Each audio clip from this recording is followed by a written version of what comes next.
রাজনৈতিক অস্থিতিশীলতা, অত্যাবশ্যকীয় পণ্যের মজুত সরবরাহ ঘাটতি সহ নানা কারণে মূল্যস্ফীতির হার ২ অঙ্কের ঘর অতিক্রম করে বেশ আগেই। পরিস্থিতি মোকাবিলায় সুদ হার বাড়ানো সহ বাংলাদেশ ব্যাংকের কঠোর মুদ্রানীতি অনুসরণের পরেও জিনিসপত্রের দাম আকাশচুম্বী। এর মধ্যেই অর্থ যোগান বাড়াতে গত মাসে হঠাৎ করেই ভ্যাট আরোপের সিদ্ধান্ত নেয় সরকার। এতে আরও সংকটে পড়ে নিম্ন ও নির্দিষ্ট আয়ের মানুষ। মূল্যস্ফীতি উঠেছে, ডিফারেন্ট কারণ আছে। লোকজন হাতে টাকা ছিল, সাপ্লাই চেনটা অনেকরকম ব্রোকেন হয়েছে। ওটা নামিয়ে আনতে জোর করে তো নামিয়ে আনা যাবে না। ২-৩টা মাস অপেক্ষা করে এপ্রিলে অ্যাকশনটা নেব, তখন আপনার কিছুটা হয়তো ইম্প্যাক্টটা আসবে।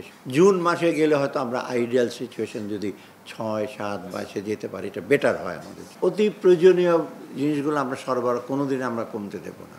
এর মধ্যে চাল একটা, মসুর ডাল, সয়াবিনটা মোর ইম্পর্টেন্ট।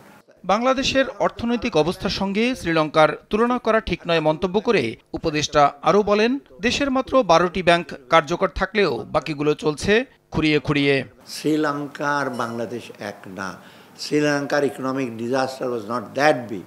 যদি আমরা এই কাউন্টার ইস্যুগুলো না নিতাম, বাংলাদেশের অবস্থা কিন্তু একেবারে একটা অকল্পনীয় অবস্থায় চলে যেতাম। কারণ কোথাকার অর্থ নাই, তো সব ব্যাংক থেকে অর্থ চলে গেছে। এখন মাত্র ১২টা ব্যাংক ফাংশনালি ইফেক্টিভ। ৬০টা ব্যাংকের মধ্যে বাকিগুলো তো খুঁড়িয়ে খুঁড়িয়ে। এটা কোনো দেশে হয়েছে কোনোটা?